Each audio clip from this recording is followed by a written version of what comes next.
রাসূল সাল্লাল্লাহু আলাইহি সাল্লামের নূর হইতে সকল মাখলুকের সৃষ্টি। দ্বিতীয় অংশ, হযরত আব্দুল্লাহ ইবনে আব্বাস রাদিয়াল্লাহু হতে বর্ণিত আছে যে আল্লাহ তাআলা সে নিজ কর্তৃক সৃষ্টি নূর ধারায় ওইভাবে দীর্ঘকাল ইবাদত বন্দিগি করিয়ে তাকে চারটি ভাগে ভাগ করলেন। তার এক ভাগ দ্বারাই আরশে আজিমে, দ্বিতীয় ভাগ দ্বারাই কলম এবং তৃতীয় ভাগ দ্বারা লহে মাহফুজ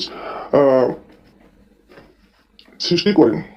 তারপর চতুর্থ ভাগকে আবার চার ভাগে ভাগ করে প্রথম ভাগ দ্বারাই আরশ বহনকারী ফেরেশতা, দ্বিতীয় ভাগ দ্বারাই আল্লাহর নিজস্ব আসমান, দ্বিতীয় ভাগ দ্বারা আল্লাহর নিজস্ব আসন, কুরসি, সিংহাসন এবং তৃতীয় ভাগ দ্বারা ফেরেশতা ফেরেশতা জগৎ সৃষ্টি করলেন। এরপর চতুর্থ ভাগকে আবার চার ভাগে বিভক্ত করে তার প্রথম অংশ দ্বারাই আসমান, দ্বিতীয় অংশ দ্বারাই জমিন এবং তৃতীয় অংশ দ্বারাই বেহেশত ও দোজখ তৈরি করলেন। আর চতুর্থ অংশকে আবার চার ভাগে বিভক্ত করে প্রথম অংশের দ্বারায় মুমিনদের চোখের জ্যোতি, দ্বিতীয় অংশ দ্বারায় কলবের জ্যোতি, তৃতীয় অংশ দ্বারায় তাওহীদের নূর তথা লা ইলাহা ইল্লাল্লাহু মুহাম্মাদ রাসূলুল্লাহ পবিত্র নূর সৃষ্টি করলেন। আর চতুর্থ অংশ দ্বারায় অন্যান্য বস্তুসমূহ সৃষ্টি করলেন। অন্য বর্ণনায় আছে নূরের প্রথম অংশ দ্বারা জ্ঞান, দ্বিতীয় অংশ দ্বারা লজ্জা এবং তৃতীয় অংশ দ্বারা মোহাব্বত সৃষ্টি করেছেন।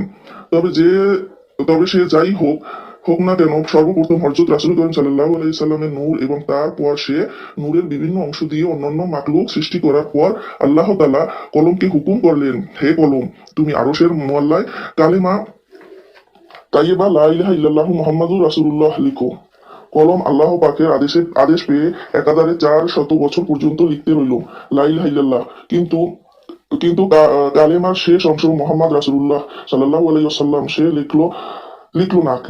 কোন রাওয়াতে বর্ণিত আছে যে একাধারে 4000 বছর ধরে কলম শুধু লা ইলাহা ইল্লাল্লাহুর মাহাত্ম্যই লিপিবদ্ধ করলো।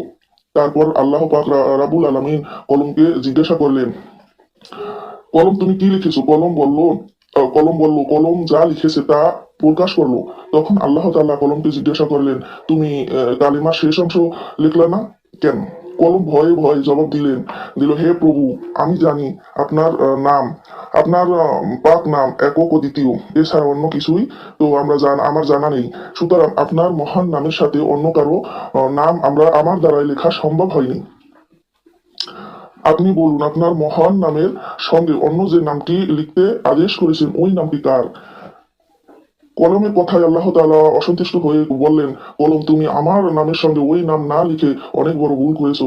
ওই নামটির যার সে আমার একান্তই প্রিয়জন, অন্তরঙ্গ বন্ধু। অতএব তুমি আমার নামের সাথে তার নামটি লিপিবদ্ধ করো। কলমের প্রতি আল্লাহ তাআলার এভাবে অসন্তুষ্টি হওয়া ও তাকে হযরত রাসূল করিম সাল্লাল্লাহু আলাইহি ওয়াসাল্লামের নাম লিখতে বলায় কলম ভয়ে কেঁপে উঠল এবং তাতে সেই কলম দুই ভাগ হয়ে গেল। কলমের নিপের মাঝখানে যে চিরা হয়ে থাকে সেই প্রসিদ্ধ